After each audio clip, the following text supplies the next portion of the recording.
How did the project come about, Just Charlie? Originally, literally, it was the writer and I were watching a morning TV program 20 years ago, and it was basically the topic of gender dysphoria, and we were quite taken aback because we'd never even heard of it. We didn't know anything about it. And we were utterly fascinated by the subject, but the pain that, the people who were talking were going through was unbelievable. And we got really kind of caught up in it and decided that we planned to do a play with just after drama school, we trained as actors. And we wrote our first play that we did for our theatre company about the subject. It's very successful. It went to the festival and it was very successful there. And then years later, when I came to want to do something on screen and make a short film, we realised that not a lot had changed. So we decided to do it about the same subject, but we focused more on a child because we felt like things had changed a little bit for adults. But people were really talking about what we can do for young people and how we can kind of help them on their journey at a much younger age. So that's how Charlie came out, really. Was kind of the backstory. Now, what was the casting process like? How did you find the actor to play Charlie? We did a big reach out across the country. Specifically, we wanted somebody from the Midlands because that's where the film's set. It was quite important that it's more regional and not in one of the major cities, where it's much easier to kind of disappear and people not notice you. Whereas in a small town, like the town that I'm from, everybody knows everybody. And so you can't get away with it. So we did, like I said, a big call out. We approached all the trans charities that we've been working with, see if there was any young people they knew who wanted to audition. Lots of local people from the area auditioned, actors, trained actors auditioned. Harry was at a youth theatre that specialised in TV acting.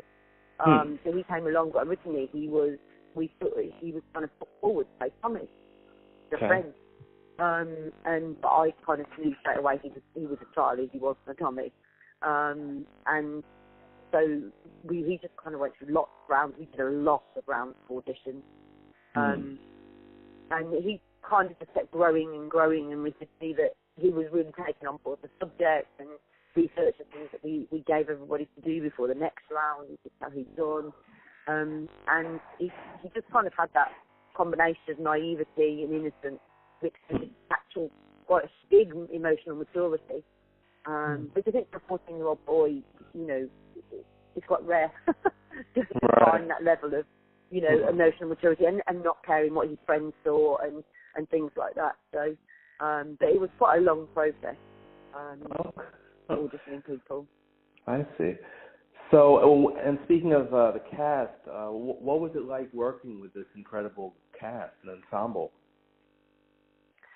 Brilliant. I mean, because I'm kind of from a theatre background, we very much worked like a theatre company in the fact that, we built that relationship, we built that sense of family, and even within scenes, we very much I worked with the actors and let them play quite a lot in the space and then chose how we were going to shoot it, as opposed, and change things that I've got planned to suit how their performances were developing, really, which is what I do on, in a theatre production, but in rehearsals, obviously we didn't have rehearsals, so we just kind of let that happen. But as an ensemble, everybody were at, it was brilliant. It was a brilliant team, and I think everybody really helped us just, support Harry and facilitate Harry's performance, because they became like the family. Harry and Eleanor, who played Eve, bickered, and their dad always protected Harry, their mum always protected Eleanor. It was very like that family unit, which I think kind of shows really that they had this close. So all right. Now, what is it like going from theater to film? What is that transition like? Is it difficult? Is it seamless? I mean, I didn't find it massively difficult. I think mainly because I always put the actor at the centre. for me, that it doesn't happen without the actors. Right. There is no story without the actors. And so they're always at the centre of everything, which is the same in theatre or film. And then we work around. And I'm not particularly technical director. I know what I want visually. I know what I want it to look like. But I kind of then have to work with the crew who I go, right, I want it to look like this. Make it happen. All right. Because I'm not so much a technical director. I would say I'm an acting director. Yeah, and we did a lot of storyboarding first to get a visual look and ideas that I had, but they were quite theatrical, really. In the same way as I would think about it on stage, the use of colours and things like that, space, very similar. So I didn't find it a massively difficult transition. Okay. Maybe dealing with so many people was the biggest. Mostly theatre productions have quite small casts and quite small crews, whereas really, there's hundreds of people, not quite hundreds, but there's a lot of people to deal with, and I like to interact with them all, every single one of them, from the runner.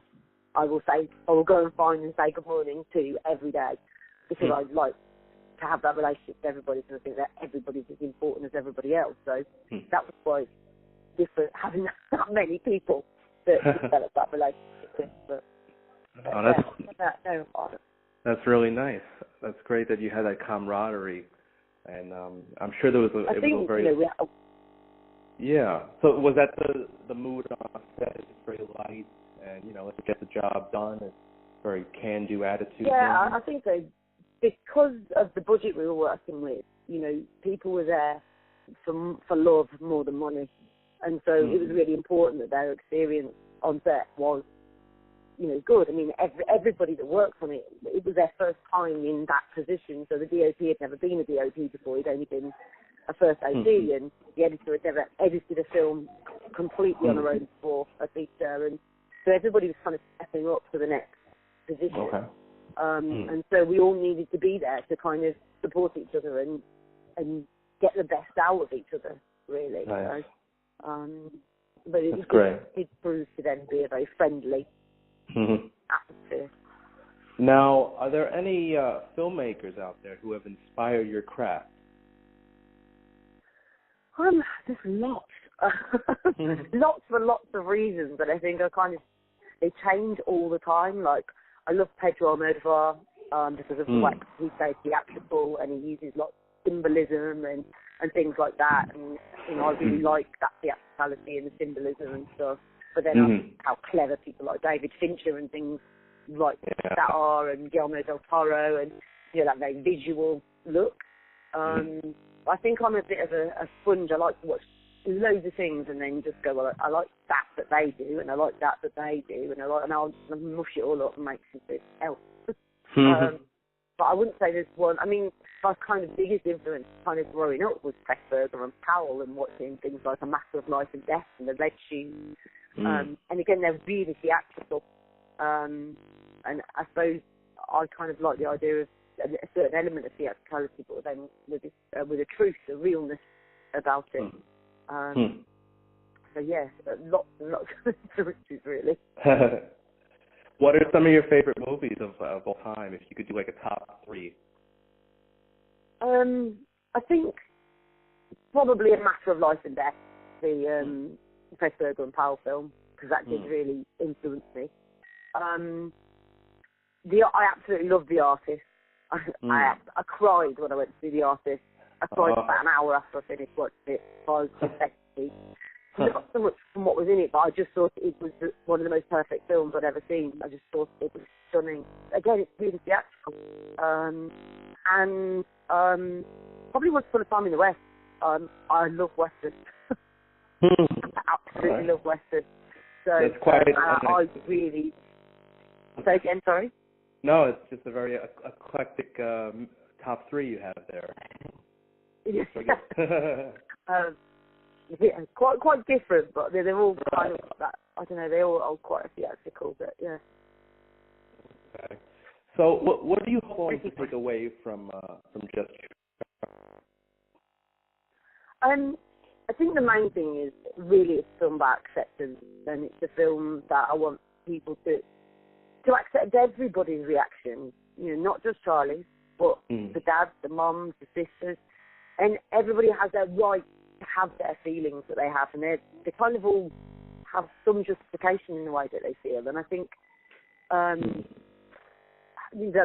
acceptance is just accepting people for who they are, for stopping all this judging and trying to make people conform to what we think is right, because it's not right for somebody else, and just kind of accepting this is how we are, but that's how they are. And I just think that if we were more like that, we would have the ending that just Charlie has and not the one that it nearly has. Because people wouldn't get so caught up in trying to control things out of fear mainly, if they just kind of let go and just accepted that we're all different, and that's okay, and that's what makes us all interesting. So that's probably my biggest thing. Yeah, are there any actors or filmmakers out there that you haven't worked with yet you'd want to? Well, there's lots of people I haven't worked with, because this is my first feature, so I haven't worked with anybody except with this. I mean, from a very English theatre point of view, I would absolutely love to work with Judy Dench. I would just love to work with her. Lovely. I'm not a very starry person. I don't get starstruck by people at all, but I think I would be starstruck if I met Judy Dench. I love Stanley Tucci. I think he's brilliant. There's a list, I think, of thousands of people in it, I must say.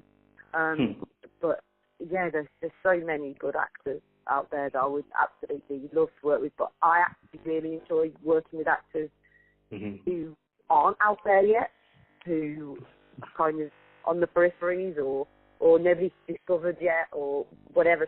There are some amazing actors who've never had a break who actually are brilliant. So I do quite like working with those actors, for kind of a freshness or lack of cynicism about them that's really good, which is why I kind of often work with young people, because I like that freshness. Can you talk about any of your upcoming projects? Yeah, we're currently working mainly on two projects. One is another film about identity. It's about a girl who's got mental health issues and a boy who's of dual heritage, and he doesn't know his father, and he's trying to find out who his father is, and they're both really lost in the world, and they find each other. But it's quite magical. There's a lot of CGI and animation in it as well. The nearest thing I can kind of liken it to is something like Eternal Sunshine of the Spotless Mind, that kind of feel. But again, it's two young people who don't really know where they fit in the world, who are trying to work out, as many young people are, where they belong. So there's that, and the Western. But it's a post-apocalyptic feminist Western. Cool. Sounds good. So yeah, it's a very female-driven Western, but it kind of really looks at the idea that if we have too much of anything, the power ultimately becomes the problem, and not gender, and not religion, not race. It's actually about power. And so in this particular situation, the women have all the power. So very cool. Very cool. So, we're working on that one as well at the moment. And what's the title of that? Baron. Baron? Okay. Nice. Last question. Do you have any advice for aspiring filmmakers out there? Just do it. I think, we wanted to make this film. We sat in my garden in the May, and we shot it in the October. We decided in the May we were going to write it and put it together. We shot it in the October. Everybody said no to us money-wise. Everybody's still saying no to us money-wise. So we just went, well, we're going to do it anyway. We're going to do it with these tiny little bit of money that we have got, and we're going to make it. And I think, that's the only way you learn. And I think you can wait an awful long time to be the thing that people want enough to give you the money to make things. So I think just got to get out there and make things. Great. And be true to yourself as well. All right. Make what you want to make. Well, Rebekah, I want to thank you so much for your time today. Thank you. The film Just Charlie. It's great. It's beautiful. It speaks to you. It has a message, a very important message, and that message is acceptance. And the film, I believe, it's going to be released in the United States on March 11th.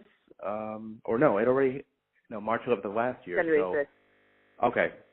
So yeah, it's coming out. And if you have the chance, please do go see it. It's a really, really strong film.